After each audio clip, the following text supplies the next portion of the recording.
I'm Jerry Banfield. I'm a full-time YouTuber. I'm going to give you a tour today of my studio and show you how everything in the studio here is connected. If you want to see all the equipment I'm using, check out my video that I filmed a couple days ago called My 2026 YouTube Gear List and $10,262 in equipment.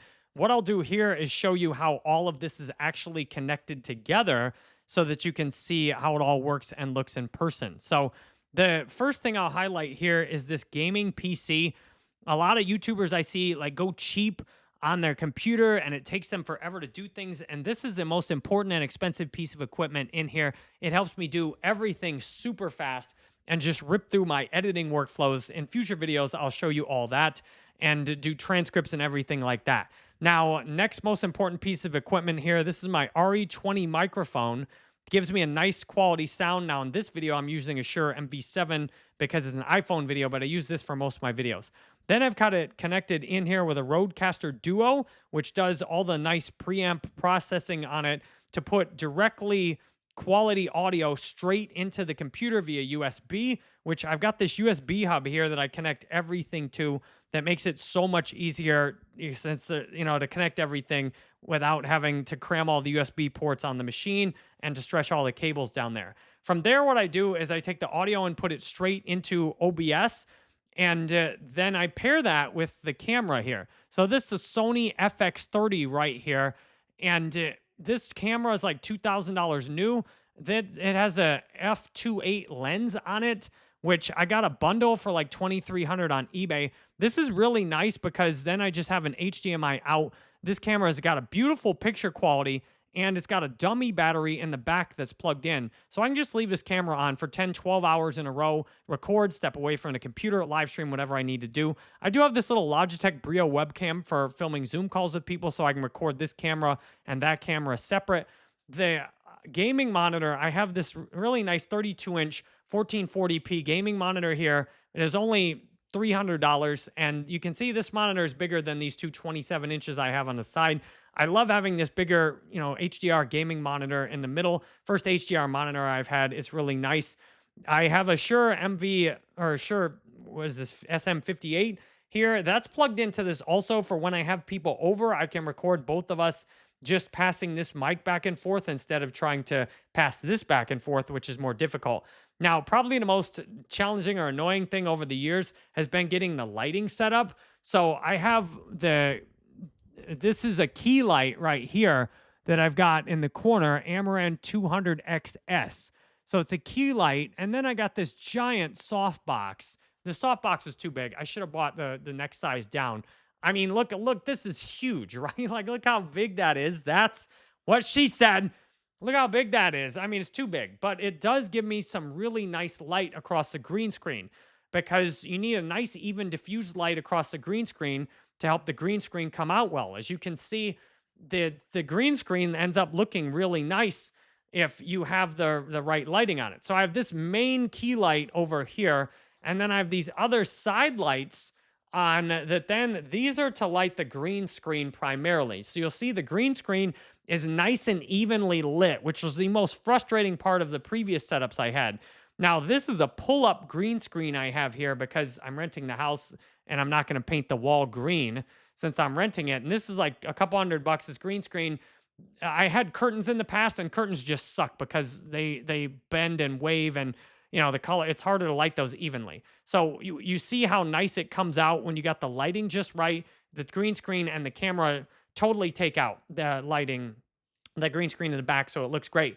And the one thing that's nice with this, the way I've got the camera set up and the green screen set up, I can easily point. Like, for example, you can see I can just point at things. It looks like I'm pointing on the monitor when really, you can see I'm just like pointing off to the side. So it gives me the setup where it's really easy for me to interact with the screen.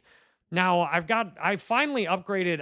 This is the third Elgato Stream Deck I've had. I sold the last two because I thought I wasn't going to create content anymore. Silly boy, you're going to be creating content till you die at this rate, which hopefully will be in like 70 years. So this Elgato Stream Deck, I went and splurged on the XL this time because I'm tired of running out of buttons on the other Stream Decks. And yes, this is like spit all over it. Need to clean that up. So should have cleaned that up before the video, but we're keeping it real, right?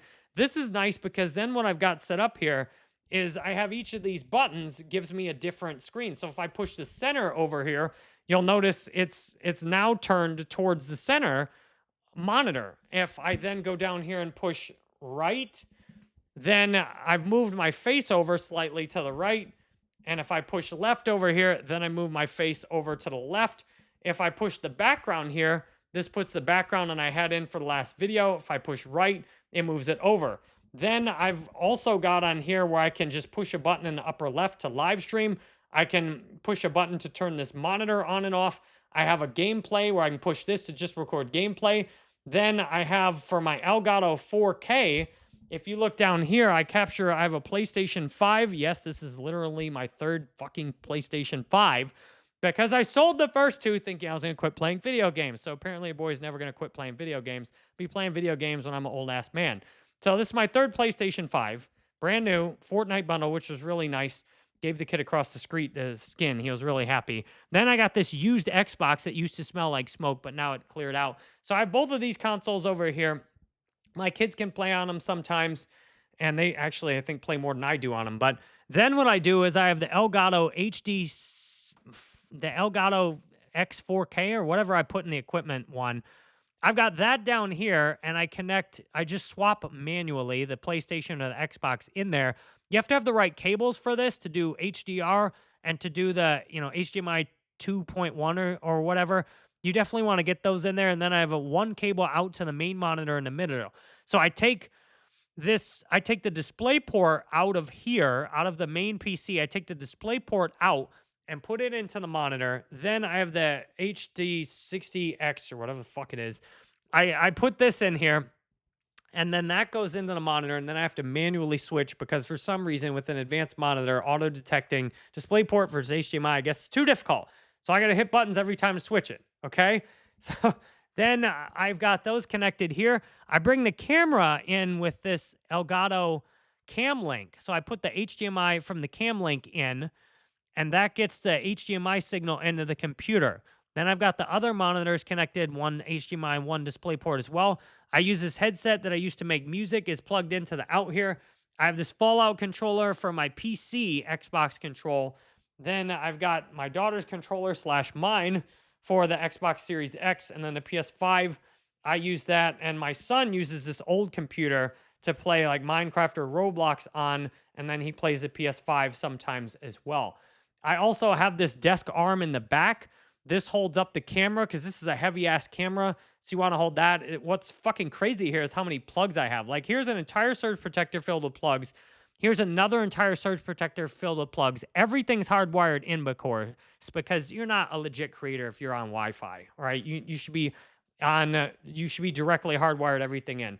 Then I have another surge protector over here. So that is 3 surge protectors filled to the brim with plugs. Now, I also got a couple of these lights. I swear to God, if I say also again, I got a couple of these lights down here if I film with somebody else. That way it doesn't screw the green screen up because this is optimized for me to film by myself. The lighting's perfect, but then if somebody else comes in, we need these lights to clear up the bottom here.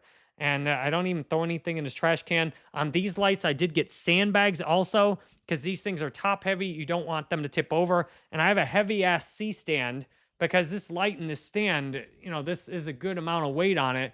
So I got this heavy C-stand, and I got whatever 10 plus pounds of sand in sandbags sitting on that to make sure it doesn't fall over. Then in the back, I have this mattress I took from the last house I rented that they wanted to get rid of. I have this mattress pad in the back because this bitch echoes like crazy in here without the mattress. But the mattress stops some of my sound from going outside the house, which is great when I'm screaming in Warzone. Yeah, you fucking bitch. Oh, shit. When I'm screaming like that, it helps stop that go out the window a little bit. And it takes a lot of the echo out of the room, which is awesome. I've got the mouse and the keyboard here. Both came with the iBUYPOWER PC that I bought here. And I think we've covered everything. So if you have questions or you want to talk about your setup, schedule a call with me at jerrybanfield.com. Like, I've done this a long time. This shit is hard to learn, and I'll be happy to help you. Thanks a lot for watching. And in a future video, I'll show how I've got my OBS configured.